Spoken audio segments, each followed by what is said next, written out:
The San Antonio Spurs just lost Victor Wembanyama to a concussion, so that begs the question, how good are the Spurs without Victor Wembanyama? Welcome back to another different video. Today's video, we got to figure out how the Spurs are going to manage without Wembanyama. He suffered a concussion in Game 2. Probably looking to be without him for at least Game 3 and 4, maybe 5, but we'll see how things go nevertheless. If you're a fan of the Spurs or the Blazers, or you're just a neutral, and you're wondering what the Spurs typically do with their sets with Wembanyama, because I know some of you watch the game, but you like to watch where the ball's at. So to give you an idea of the impact Wembanyama has, even without the ball, it's as simple as this. They're able to run a 5-out offense. What I mean by that is they have 5 guys behind the three-point line, which opens up space in the paint. So if anyone wants to attack, there's a lot more space. They could also do pick and rolls with Stephon Castle, because Victor can be in the perimeter. So here's an example of, you get a screen, you get De'Aaron Fox coming out. Also, I gotta slow this thing down real quick. That was happening too fast real quick. You get Victor Wembanyama the perimeter. De'Aaron Fox drives inside off of the screen, and this is just a pull-up. Nice and easy. But you have so much space to work with because, again, you got that 5-out offense. With Victor Wembanyama out, this right here, you're probably not going to get to the same effect. You could have rookie Bryant step in, and you could try to run 5 out that way, but it's not the same without Wemby. For one, Wemby's in more than the rookie Bryant is going to be in. 2, he's not as good of a shooter. So in this specific instance, you're losing this. You also lose the ability for Stephon Castle to set screens and roll downwards because Luke Kornet's going to be down there as well. So, okay, so we just talked a little bit about the offensive impact that they would lose.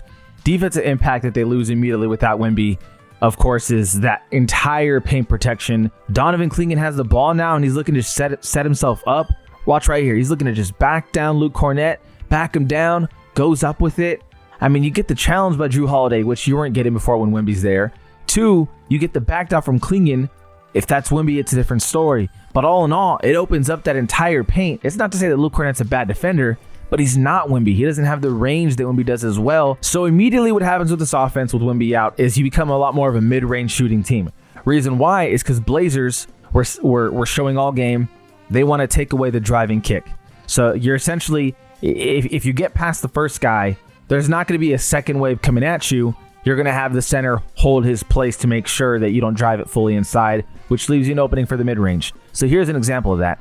Devin Vassell passing it out to De'Aaron. Looks like he's going to go up for the 3. Pump fake, right? So he gets past Tumani here. And what happens? You don't get a second wave coming at you. Clingan's going to hold his ground. Reason why is he wants to prevent the lob or an easy pass to Luke Kornet. So he gives up some space. What does that mean for De'Aaron Fox? This shot's going to be a lot more available. And not just De'Aaron Fox. Stephon Castle, Dylan Harper, Devin Vassell. You're going to be seeing a lot more mid-range shots, again, because of what the Blazers don't want you to do, which is get those driving kicks. But also, without Wemby there, you got a guy sitting here. So he's going to prevent you from getting an easy finish at the rim. Now it's like, okay, you get past your guy, it's mid-range time. And we're going to see more examples of this, but that's realistically what this offense turns into, with a couple of exceptions of some playmaking happening. But we'll observe more and talk about it more as we get into these half-court sets here. This is another example right here. Gets past the first wave, stop, pop, and he didn't even truly blow by, but he created himself enough space. And again, if you look at what the Blazers are doing, they want to take away the driving kick. And I know you're thinking, Stephon Castle's over here. He could kick it out to Stephon Castle. That's the guy whom the Blazers are comfortable letting shoot threes. Reason why is he's not a confident, comfortable three-point shooter. You never know with Stephon Castle from the 3 ball. Another thing here that's going to be pretty tough is Clingan and the Spurs players in general. They're going to have a better chance at the offensive rebounds. And it's not even necessarily that Wemby himself was getting so many rebounds while he was there. It's the fact that when Wemby's here, they try to have a Clingan more out wide. Reason why is because they don't want Wemby in the paint. So in general, Spurs players, or Blazers players, aren't just diving to the paint as much, which leaves guys on the outer part of the paint, which means they can't get those offensive rebounds, which means shots like this with Wemby there, you know what I mean?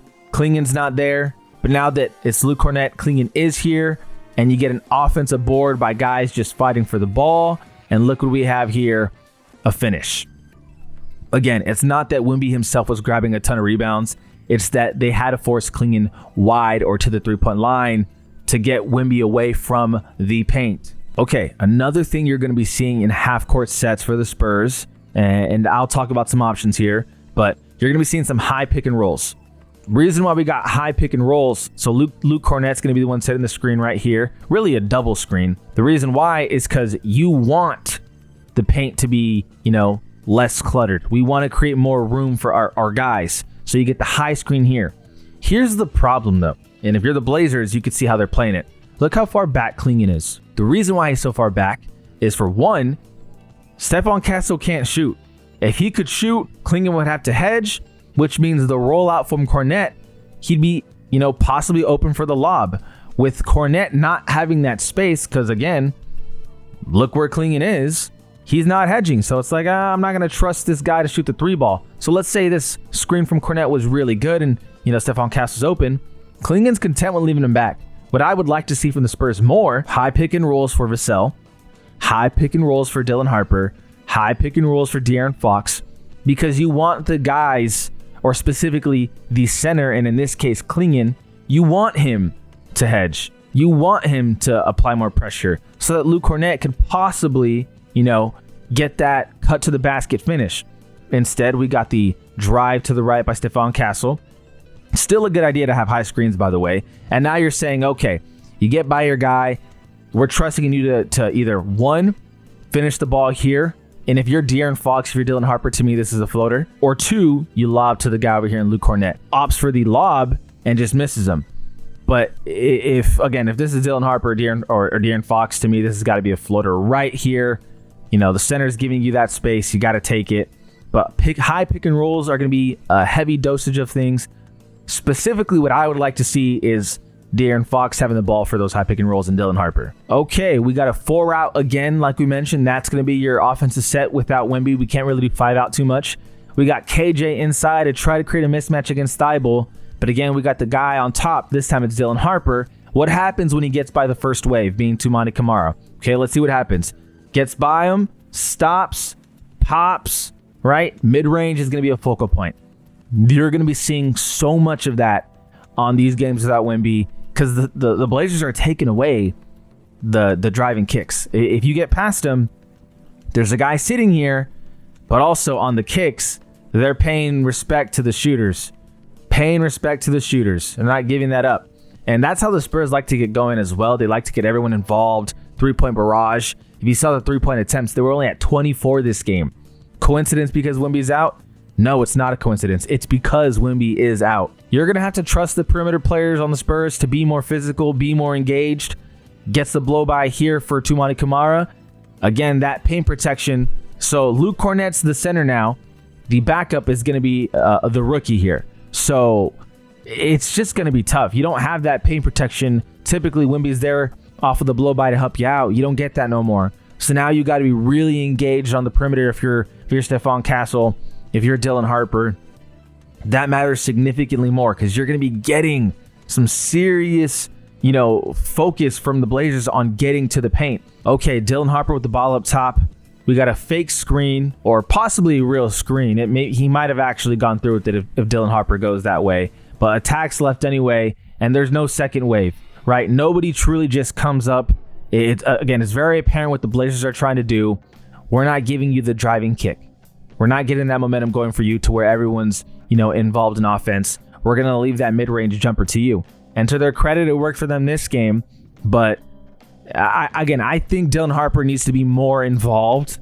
I think he just has to be. He's very composed in that fourth quarter. You saw some turnovers from De'Aaron and Stephon. But Dylan Harper, to me, is very composed.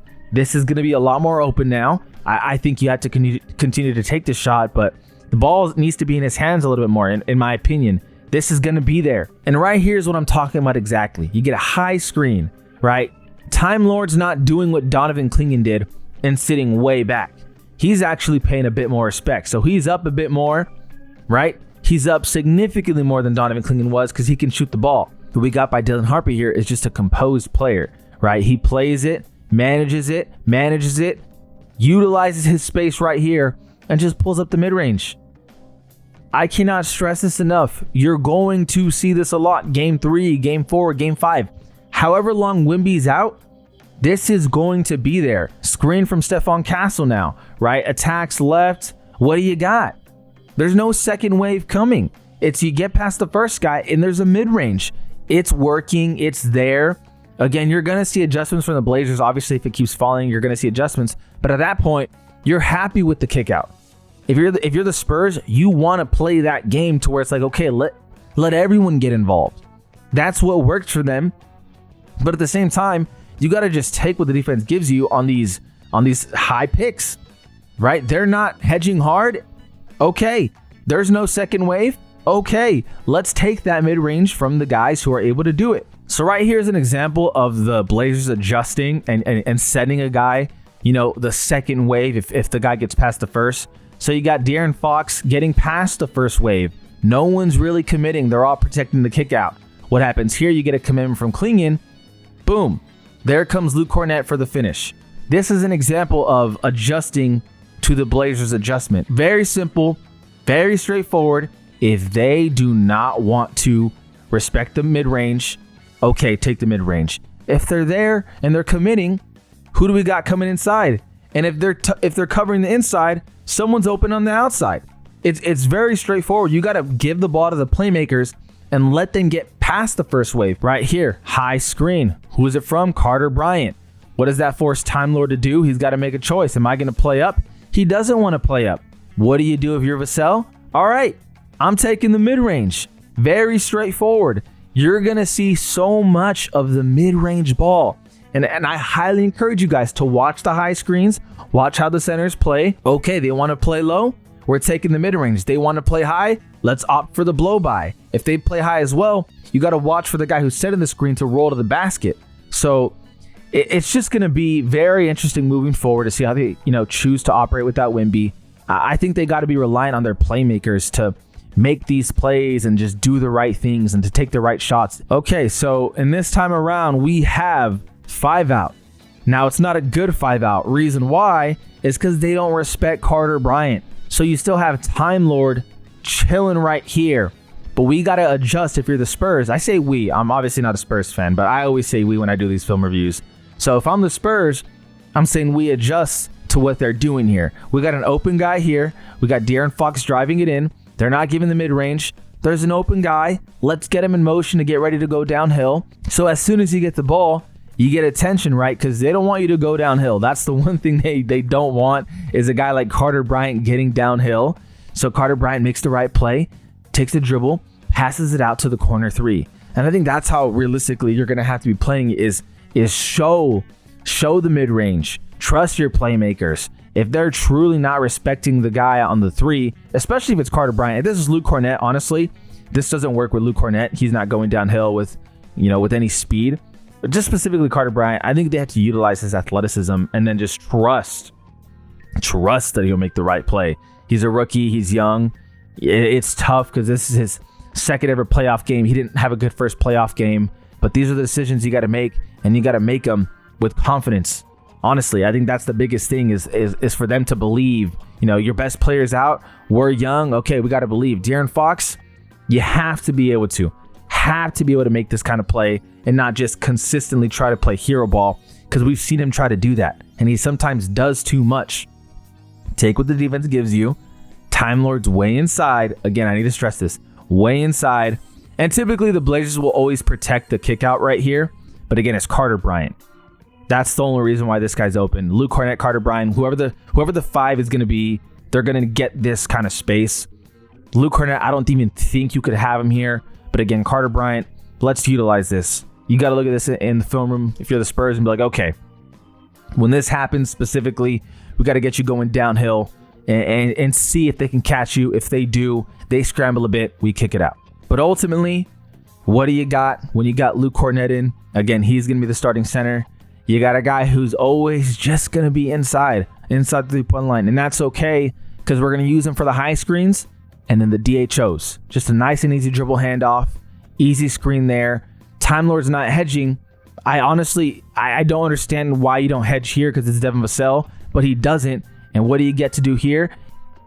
You get to go up. However, if we watch closely, okay, if we watch closely right here, watch Scoot Henderson. He actually plays it pretty well. He immediately scoots his way in. No pun intended, but I think I said it because his name's Scoot. So pun unintentionally intended, if you will.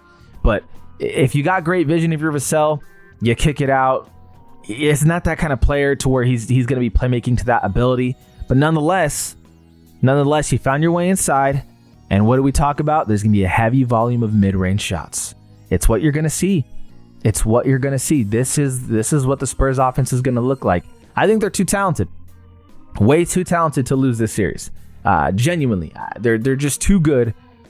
Is it going to be a lot more interesting? Absolutely. Could the Blazers pull it out? I wouldn't go that far, but if you're a Blazers fan, you're excited. You don't ever cheer for an injury, of course, but the reality is this gives you a very legitimate chance. That's the truth. You're not happy for an injury. If you didn't have a chance before, or maybe you had a small chance before, you got a pretty good chance. You're feeling confident, right? Like, oh, our guys can play their game. They can go downhill. Spurs, you're young, but you're ultra talented. Lean on your playmakers. Have Dylan Harper more of a focal point with the ball in his hands on the top of the key. Let him get those high pick and rolls or those high screens, and then just go. And if they don't hedge, you shoot the shot. You take those mid-range shots. If they adjust to that, they apply more pressure, you kick it out. They don't like those kickouts. They try to prevent it. But if they give it a little bit more, you take it. If you got a guy like Carter Bryant out on the perimeter, they're not respecting that. Have him, get that head start, run inside beforehand, get it and go. Get it and go. So let me know what you guys think. I think the Spurs should win the series still. I think they're still a good team, but Wembanyama is just, he's insane. He's an insane player, so losing him is never easy. I greatly appreciate you guys for watching, though. For like, subscribe, goes a long way to the channel. This is Ollie Been Different. All we've been different, and we out.